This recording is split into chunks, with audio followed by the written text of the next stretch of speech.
ছাত্ৰ ছাত্ৰীসকল নিশ্চয় কুশলে আছা। আজি আমি অষ্টম শ্ৰেণীৰ সমাজ বিজ্ঞানৰ প্ৰাকৃতিক সম্পদ এই পাঠটিৰ দ্বিতীয়টো খণ্ড আলোচনা কৰিম। প্ৰাকৃতিক সম্পদৰ এটা প্ৰধান ভাগ হৈছে ভূমি সম্পদ। এই ভূমি সম্পদৰ বিষয়ে আমি আজি আলোচনা কৰিম। ভূমি সম্পদ মানে কি জানানে? ভূমি মানে হৈছে মাটি, গতিকে মাটি হৈছে এটা প্ৰাকৃতিক সম্পদ। মাটি হৈছে প্ৰাকৃতিক সম্পদ, তোমালোকে নিশ্চয় জানা।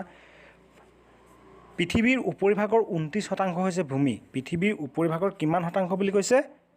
অকল 29%। অকল 29%হে ভূমি।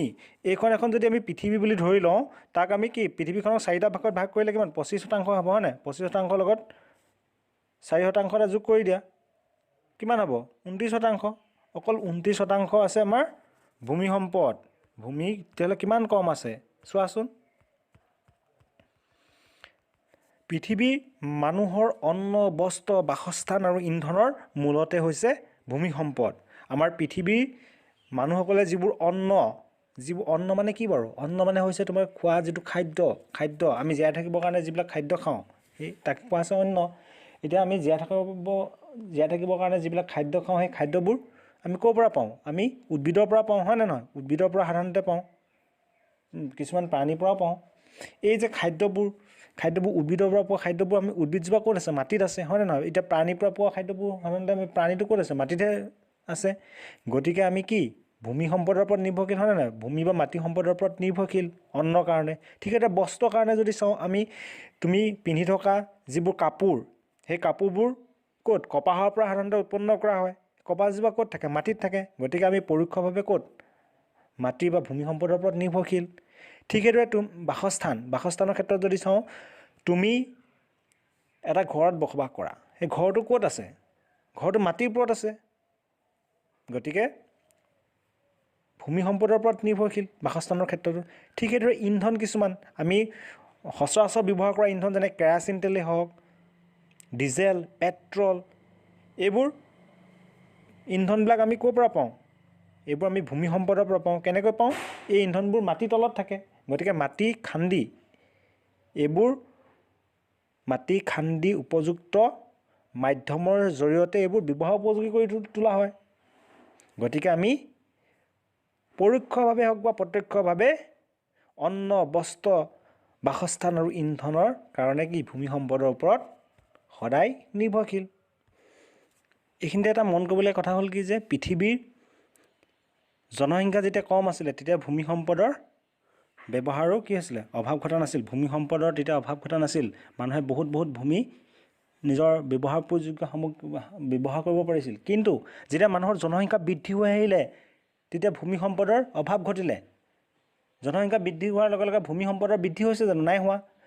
আগতে যিডোখৰ মাটি তোমাৰ ছাপ'জ তুমি এবছৰ আগতে যিডোখৰ মাটি এবিঘা আছিলে, আকৌ 2 বছৰ, 10 বছৰ, 15 বছৰ, 20 বছৰ পিছত সেই মাটিডোখৰ এবিঘা হৈয়ে থাকিব। 10 বিঘা হ'ব জানো? নহয়। কিন্তু কি হৈছে, আগতে মানুহে যেতিয়া জনসংখ্যা বৃদ্ধি হৈছিল, এতিয়া ভাৰতবৰ্ষত চোৱাচোন, ভাৰতবৰ্ষত আগতে 50 বছৰ আগতে জনসংখ্যা কিমান আছিলে? বহুত কম আছিলে। কিন্তু 50 বছৰৰ পিছত জনসংখ্যা বৃদ্ধি হ'ল। বৃদ্ধি হোৱাৰ ফলত কি হৈছে? মাটিৰ সংখ্যাটো জনসংখ্যাৰ অনুপাতে বৃদ্ধি হৈছে জানো? নাই হোৱা। গতিকে মানুহৰ মাজত কি হৈছে? মাটি যদি ভাগ বতৰা কৰিবলৈ যায়, তেতিয়া মাটিবিলাক মানুহৰ হাতত কি কমকৈ পৰিছে। গতিকে বিশেষভাৱে মাটিৰ অভাৱ ঘটিছে। ঠিক সেইদৰে কি হৈছে?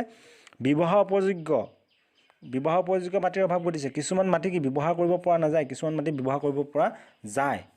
যেনে তুমি যদি চোৱা, কি হৈছে তোমাৰ যিবিলাক নেকি তোমাৰ ওখৰা মোখৰা ঠাই আছে, সেইবোৰ ঠাইত কি হৈছে?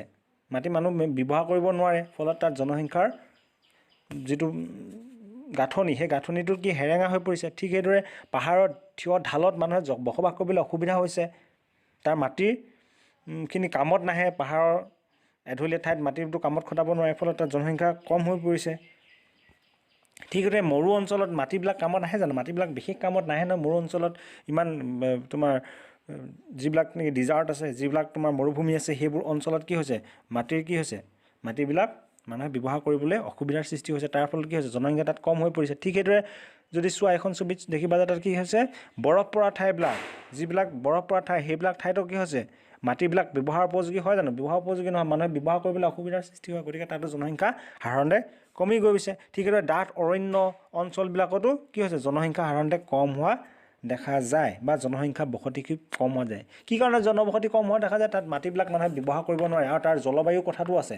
এতিয়া মৰু অঞ্চলত জলবায়ুটো কেনেকুৱা? মৰু অঞ্চলৰ জলবায়ুটো খুব তোমাৰ ৰ'দ, মৰুভূমিত সাধাৰণতে ৰ'দ থাকে, ৰ'দত মানুহে থাকিবলৈ অসুবিধাৰ সৃষ্টি হয়, হয়নে নহয়? ঠিক সেইদৰে বৰফ পৰা ঠাইডোখৰত বহুত ঠাণ্ডা চেঁচা, গতিকে তাত মানুহৰ জনবসতিৰ ক্ষেত্ৰত যথেষ্টখিনি অসুবিধাৰ সৃষ্টি হয়। ঠিক সেইদৰে পাহাৰতো পাহাৰত সাধাৰণতে জনবসতি কম হোৱা দেখা যায়। কি কাৰণে দেখা যায়? পাহাৰীয়া অঞ্চলবিলাকত সাধাৰণতে কি বাৰু? পাহাৰীয়া অঞ্চলবিলাকত সাধাৰণতে উঠিবৰ কাৰণে যাতায়াতৰ অৱস্থাটো দুৰ্গম হয়, গতিকে সেইবিলাক অঞ্চলতো জনসংখ্যা বা জনগাঁথনিবিলাক হেৰেঙা হোৱা দেখা যায়। এতিয়া আমি ভূমি ব্যৱহাৰৰ সম্পৰ্কে আলোচনা কৰিম। ভূমিনো কি কি কামত ব্যৱহাৰ কৰা হয়? ভূমি বা মাটি আমি কি কি কামত ব্যৱহাৰ কৰোঁ? এনেই মনত ভাবাচোন, আমি কি কি কামত ব্যৱহাৰ কৰোঁ? কৃষি কাৰ্যত, খেতি কৰিবৰ কাৰণে আমি ব্যৱহাৰ কৰোঁ নে নকৰোঁ? কৰোঁ। আমি যিবিলাক খেতি কৰিব লাগে, আমি মাটি নহ'লে ক'ত খেতি কৰিম? মাটিতে খেতি কৰোঁ। ঠিক সেইদৰে উদ্যোগ এটা স্থাপন ক'ত কৰোঁ? মাটিতে থাকিব লাগিব উদ্যোগটো। আকাশৰ ওপৰত উদ্যোগ স্থাপন কৰিব পাৰোঁ? নোৱাৰোঁ, মাটিত থাকিব লাগিব। গতিকে উদ্যোগৰ কাৰণেও মাটিৰ প্ৰয়োজন, হয়নে নহয়? ঠিক সেইদৰে খনিজ সম্পদ আহৰণৰ কাৰণে যিবিলাক খনিজ সম্পদ আছে মাটিৰ তলতে আছে নাই? মাটিৰ তলতে আছে খনিজ সম্পদবিলাক। সেইবিলাক আমি উলিয়াবলৈ যাওঁতে কি কৰিছে? মাটিৰ এডোখৰ খান্দিব লাগিব। গতিকে আমাক মাটি এডোখৰ লাগিব নাই? খনিজ সম্পদ আহিব আহৰণ কৰিবৰ কাৰণে লাগিব। এইবিলাক খনিজ সম্পদৰ আহৰণৰ কাৰণে। ঠিক সেইদৰে বনানীকৰণ, এতিয়া গছ এজোপা ৰুবৰ কাৰণে ক'ত ৰুম? আমি মাটিতে ৰুব লাগিব। ঠিক সেইদৰে ঘৰ দুৱাৰ ক'ত আছে? মাটিত আছে, হয় নে নহয়? ঘৰ দুৱাৰ এটা স্থাপন কৰিবলৈ মাটি লাগিব। ঠিক সেইদৰে ৰাস্তা ঘাট আদি নিৰ্মাণ কৰিবৰ কাৰণে কি লাগিব? মাটি লাগিব। ৰাস্তা ঘাট এটা তুমি কি? ৰাস্তা ঘাটটো ক'ত নিৰ্মাণ কৰিবা? মাটিতহে নিৰ্মাণ কৰিব লাগিব, মাটিৰ ওপৰতহে নিৰ্মাণ কৰিব লাগিব। গতিকে আমি এইকেইটা ক্ষেত্ৰত মাটিৰ ভূমি ব্যৱহাৰ কি কি ক্ষেত্ৰত এতিয়া তোমালোকে নিশ্চয় পাৰিছা। এতিয়া আমি আলোচনা কৰিম ভূমিৰ অৱক্ষয়। ভূমিৰ অৱক্ষয় মানে হৈছে ভূমি কেনেধৰণে ক্ষয় হয়। এতিয়া ভাবাচোন, মাটিডোখৰ কেনেকৈ ক্ষয় হয়? এতিয়া তুমি যেতিয়া পলিথিন এটা মাটিত পেলাই দিবা, মাটিত পেলাই দিয়াৰ ফলত পলিথিনটো পচি যাব জানো? মাটিত পচি নাযায়। গতিকে সেই মাটিডোখৰত কি হ'ব? মাটিডোখৰত যদি আমি গছ পুলি এটা ৰুওঁ, কিবা এটা ৰুব পাৰিম জানো সেইডোখৰত? যদি পলিথিন পেলাই যদি বেয়া কৰা সেই মাটিডোখৰত গছ পুলি ৰুলে হ'ব জানো? মাটিডোখৰ বেয়া হৈ যায় নহয়, মাটিৰ গুণাগুণ নাইকিয়া হৈ যায়। গতিকে কি হয়? মাটিডোখৰ অৱক্ষয় ঘটে বুলি কোৱা হয়। এইটোৱে অৱক্ষয়, মানে মাটিৰ গুণাগুণ যি বিনষ্ট হৈ যায়, মাটিৰ যিটো গুণাগুণ থাকিব লাগে সেই গুণাগুণটোৰ যেতিয়া বিনষ্ট হয় তেতিয়া তাক কোৱা হৈছে ভূমিৰ অৱক্ষয়। মাটিৰ প্ৰদূষণ কৰাটোকে ভূমি অৱক্ষয় বুলি কোৱা হয়। মাটিৰ প্ৰদূষণ কেনেকৈ হয় বাৰু? এতিয়া পলিথিনটো পালোঁৱে আমি। ঠিক সেইদৰে কীটনাশক দ্ৰব্য যদি অত্যাধিক আমি ব্যৱহাৰ কৰোঁ, মাটিডোখৰত যদি কীটনাশক দ্ৰব্য হওক বা ৰাসায়নিক দ্ৰব্য যদি অত্যাধিক ব্যৱহাৰ কৰোঁ, তেতিয়াও কি হৈছে? মাটিডোখৰ প্ৰদূষিত কৰিব, মাটিডোখৰ প্ৰদূষিত হ'ব। আৰু তাৰ ফলত কি হৈছে? মাটিডোখৰ যিবিলাক গুণাগুণ থাকিব লাগে সেই গুণাগুণটো বিনষ্ট হ'ব নাই? হ'ব। গতিকে সেই মাটিৰ গুণাগুণ যি বিনষ্ট হয়, বিনষ্ট হোৱা যিটো প্ৰক্ৰিয়া, সেই প্ৰক্ৰিয়াটোক কি বুলি কোৱা হৈছে? ভূমিৰ অৱক্ষয়। নিশ্চয় বুজি পালা এইটো। ভূমিস্খলনটো জানাই। ভূমিস্খলন মানে কি হৈছে? পাহাৰৰ যিবিলাক ওখ ঠাই আছে, ওখ ঠাইডোখৰত কি হৈছে? বতাহ, বৰষুণ, ভূমিকম্পৰ ফলত যদি সেই ওখ ঠাইডোখৰ যদি খহি আহে, যিডোখৰ ওখ ঠাই আছে সেই ওখ ঠাইডোখৰ যদি তললৈ খহি আহে, তেতিয়া কি হ'ব? তেতিয়া সেই ঠাইডোখৰক কি বুলি ক'ব? ভূমিস্খলন হোৱা বুলি কোৱা হ'ব। সেই ঠাইডোখৰ যদি খহি আহে তেতিয়া তাক কোৱা হ'ব ভূমিস্খলন। এতিয়া ৰাস্তা এটা তোমালোকে দেখিছা, ৰাস্তাবিলাকত যেতিয়া নেকি কেইবাদিনো ধৰি বৰষুণ দিয়ে, বা যদি ভূমিকম্প হয়, তেতিয়া যদি ৰাস্তাটো যদি খহি পৰে তললৈ, ওখ ৰাস্তাটো যদি খহি পৰে, তেতিয়াও আমি তাক ক'ব পাৰিম ভূমিস্খলন হোৱা বুলি। এই ছবিকেইটাৰ পৰা নিশ্চয় তোমালোকে বুজি পাইছা। এতিয়া মাটিৰ ক্ষয় ভ্ৰমণ বা খনন মানে হৈছে কি? তোমাৰ এতিয়া পথাৰৰ মাটি এডোখৰ তুমি যদি অত্যাধিকভাৱে চহোৱা, জোখতকৈ যদি বেছিকৈ তুমি ট্ৰেক্টৰ লগাই থাকা, ট্ৰেক্টৰ লগালে মাটিডোখৰ বহুত ট্ৰেক্টৰ লগালে মানে কি হ'ব? মাটিডোখৰ যেতিয়া বৰষুণ দিব বা বৰষুণ দিয়াৰ ফলত কি হ'ব? মাটিডোখৰ ফাটি এনেকৈ তোমাৰ এই ছবিখনত দেখুওৱাৰ দৰে ফাটি কিছুমান মাটি উটি যাব। এই উটি যোৱা যিটো প্ৰক্ৰিয়া, সেই প্ৰক্ৰিয়াটো হৈছে মাটিৰ ক্ষয় ভ্ৰমণ বা খনন। মাটিডোখৰ খান্দি গৈ থাকিব। এতিয়া ছাপ'জ যদি আমি চাওঁ আকৌ বানপানীৰ ক্ষেত্ৰত, বানপানী যেতিয়া নেকি বালি পেলাই বুলি যে কয়, ঠিক আছে, বানপানী আহি পিনে মাটিডোখৰ খান্দি পেলোৱা, বালি পেলোৱা প্ৰক্ৰিয়াটো কি হৈছে? মাটিডোখৰ পানীৰ লগত বালিখিনি উটি আহি বেলেগ এডোখৰ ঠাইত যেতিয়া নেকি পেলাই দিয়ে, তেতিয়া সেই ইডোখৰ মাটি ক্ষয় ভ্ৰমণ হ'ব নাই? খান্দি পিনে আহি পিনেহে বালিটো পেলাবহি, সেইটোৱে ক্ষয় ভ্ৰমণ। ঠিক সেইদৰে গৰাখহনীয়া কথাটো জানাই। গৰাখহনীয়া মানে কি? মই ছবিত দেখাই দিছোঁ, এইটো বিশেষভাৱে বুজাবলগীয়া কথা নহয়, কাৰণ তোমালোকে নিশ্চয় দেখিছা নদীৰ পাৰত যেতিয়া কি হৈছে? নদীৰ পাৰত যেতিয়া নদীয়ে গতিপথ সলনি কৰে বা নদীৰ পাৰত যদি নদী পাৰটো খহাই নিয়া প্ৰক্ৰিয়াটো হৈছে গৰাখহনীয়া। ছবিকেইটাত নিশ্চয় দেখিছা। মৰুকৰণ মানে কি বাৰু? মৰুকৰণ মানে হৈছে কি? মৰুকৰণ মানে হৈছে যেতিয়া ৰাসায়নিক সাৰ, কীটনাশক দ্ৰব্য আদি বেছিকৈ প্ৰয়োগ কৰিলে মানে যেতিয়া মাটিডোখৰ কি হৈছে? মাটিডোখৰ যেতিয়া গুণাগুণ হেৰুৱাই পেলায় মাটিডোখৰ, তেতিয়া মাটিডোখৰ কি হৈছে? মাটিডোখৰ গুণাগুণ হেৰুৱাই পেলোৱাৰ ফলত তাত কোনো ধৰণৰ গছ বন লতা আদি কোনো ধৰণৰ একোৱে নগজে, গোটেইডোখৰ খৰাং নিচিনা হৈ যায়। তেতিয়া আমি তাক কি হয়? মৰুকৰণ বুলি কোৱা হয়। এইবিলাক তোমালোকে নিশ্চয় দেখিছা ছবিত। ৰাসায়নিক সাৰ, কীটনাশক দ্ৰব্য, জলসিঞ্চনৰ ব্যৱস্থা নকৰা, এইবিলাকৰ কাৰণৰ ফলত কি হৈছে? ঠাইডোখৰ মৰুকৰণ হোৱা বুলি কোৱা হৈছে। মৰুকৰণ এইবিলাক কৰাৰ ফলত নিশ্চয় বুজি পালা বুলি ধৰি ল'লোঁ মই এইটো। ভূমিনো কেনেকৈ সংৰক্ষণ কৰিব পাৰি? ভূমিনো আমি কেনেধৰণে সংৰক্ষণ কৰিব পাৰোঁ? কেনেধৰণে ভূমি অৱক্ষয়ৰ পৰা ৰোধ কৰিব পাৰোঁ? এই সম্পৰ্কে আমি আলোচনা কৰিম। ইয়াত আমি কেইটামান 2D পইণ্টত আমি কেইটামান কথা আলোচনা কৰিম। আমি কেনেধৰণে ৰক্ষা কৰিব পাৰিম, কেনেধৰণে আমি ভূমিডোখৰ আমি সংৰক্ষণ কৰি ৰাখিব পাৰোঁ বা অৱক্ষয় ৰোধ কৰিব পাৰোঁ, এই সম্পৰ্কে তোমালোকে চাবা। আৰু এইটো অতি গুৰুত্বপূৰ্ণ কথা আকৌ, মন দিবা। প্ৰথমটো পইণ্ট হৈছে কি? ভূমি সংৰক্ষণৰ মাটিৰ গুণাগুণ সাপেক্ষে ঘাঁহ বন আৰু বৃক্ষৰোপণ কৰা। মাটিৰ গুণাগুণটো চাই ল'ব লাগিব। মাটিডোখৰ কেনেকুৱা ধৰণৰ মাটি এডোখৰ, সেই গুণাগুণটো চাই পিনে যেতিয়া আমি ঘাঁহ বন বৃক্ষৰোপণ কৰিম। ভূমি সংৰক্ষণৰ দ্বিতীয়টো পইণ্ট হৈছে কি? পৰিৱেশ অনুকূলে কৃষি পদ্ধতি প্ৰয়োগ কৰা। পৰিৱেশটো কেনেকুৱা, কি পৰিৱেশত আমি কি কৃষি পদ্ধতি প্ৰয়োগ কৰিম, সেই পৰিৱেশটো চাইহে আমি কৃষি পদ্ধতিটো বা কৃষি আমি কেনেধৰণে কৰিম, সেইটো পৰিৱেশটোৰ ওপৰত বেছিকৈ নিৰ্ভৰ কৰে। গতিকে দ্বিতীয় পইণ্টটো মনত ৰাখিবা, পৰিৱেশ অনুকূল কৃষি পদ্ধতি প্ৰয়োগ কৰা। তৃতীয়টো হৈছে উচ্চভূমি অঞ্চলত বেদিকা পদ্ধতিৰে খেতি কৰা। বেদিকা মানে ইংৰাজীত কি হয়? টেৰেছ, বেদিকা। এই ছবিখনত দেখিছা যিবিলাক উচ্চভূমি অঞ্চল, এইটো উচ্চভূমি অঞ্চলত তাত কেনেকৈ খেতি কৰিছে?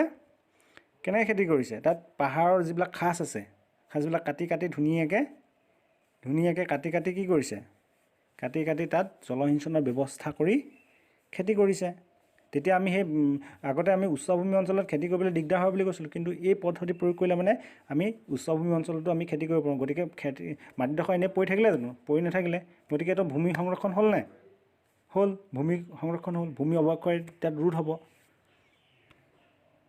চতুৰ্থটো পইণ্ট হৈছে কি? যধে মধে গছ কটা আৰু পাহাৰ কটা বন্ধ কৰা। যধে মধে গছ কাটিলে হ'ব জানো? গছে আমাৰ মাটিডোখৰ কি খামোচ মাৰি ধৰি ৰখাত সহায় কৰে। আৰু মাটিৰ কি কৈছে? গছে আমাৰ কি কৈছে? মাটিৰ ক্ষয় ভ্ৰমণ কৰা, গৰাখহনীয়া হোৱা, হয় নাই, ভূমিস্খলন হোৱাত আদি বাধা প্ৰদান কৰে। গতিকে আমি যধে মধে যদি গছ কাটোঁ তেতিয়াতো আমাৰ বহুত দিগদাৰ হ'ব। যধে মধে গছ কটাৰ পৰা আমি সদায় বিৰত থাকিব লাগিব। যধে মধে গছ কটা আৰু পাহাৰৰ মাটি কটা বন্ধ কৰিলে। পাহাৰৰ মাটি যদি আমি কাটি দিওঁ তেতিয়া ভূমিস্খলন হোৱাটো সম্ভাৱনাটো অত্যাধিক প্ৰকট হৈ পৰে, হয়নে নহয়? এনেই যধে মধে যদি আমি পাহাৰৰ মাটিবিলাক খহাই দিওঁ, এক্সকেভেটৰ লগাই যদি আমি খহাই দিওঁ, তাৰ ফলত কি হৈছে? ভূমিস্খলন হয়। ঠিক আছে। 5 নম্বৰ পইণ্টটো হৈছে কৃষি ক্ষেত্ৰত চৌপাশে শাৰীকৈ উপকাৰী গছ গছনি ৰোপণ কৰা। কৃষি ক্ষেত্ৰত আমি কি কৈছে? কৃষি ক্ষেত্ৰত চৌপাশে আমি যিবিলাক কৃষি ক্ষেত্ৰ আছে, ছাপ'জ আমি চাহ বাগানত দেখিছাই তোমালোকে, চাহ বাগানৰ কি হৈছে? চাইডে কি গছ ৰোপণ কৰা হৈছে মাজে, হয়নে নহয়? ঠিক সেইটো আমি যদি কৃষি ক্ষেত্ৰত ধুনীয়াকৈ যদি আমি গছ ৰোপণ কৰোঁ, ছাপ'জ তুমি এতিয়া খেতি কৰিছা, খেতি কৰাৰ চাইডে যদি আমি কলগছ ৰোপণ কৰোঁ, তেতিয়াও বহুত মাটি সংৰক্ষণ হৈ পৰিব, হয় নাই? মাটিডোখৰ অৱক্ষয় হোৱাৰ পৰা ৰোধ হ'ব। অকল খেতি কৰিলে নহ'ব নহয়। মাটিডোখৰত কি হৈছে?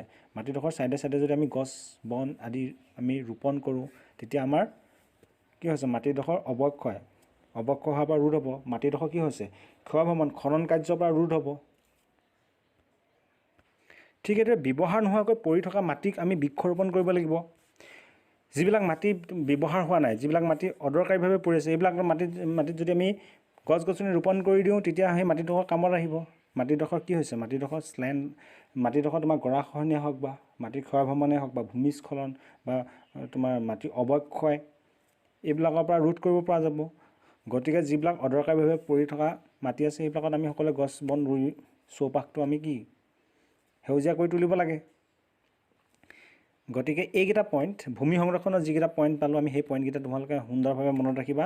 তদুপৰি ভূমি কিমান শতাংশ ভূমি ব্যৱহাৰৰ সম্পৰ্কে আৰু ভূমি অৱক্ষয় ভূমিস্খলন, মাটিৰ ক্ষয় ভ্ৰমণ, গৰাখহনীয়া, মৰুকৰণ, এই গোটেইকেইটা পইণ্ট তোমালোকে সুন্দৰভাৱে চাবা, মনত ৰাখিবা। আৰু লগতে ইয়াত যিখিনি প্ৰশ্ন আছে এই প্ৰশ্নখিনি, ইয়াৰ ৰিলেটেড প্ৰশ্নখিনি তোমালোকে কৰিবলৈ চেষ্টা কৰিবা। পৰৱৰ্তী ক্লাছত আমি জলসম্পদৰ ব্যৱহাৰ এই সম্পৰ্কে আমি বিশদভাৱে আলোচনা কৰিম। ধন্যবাদ।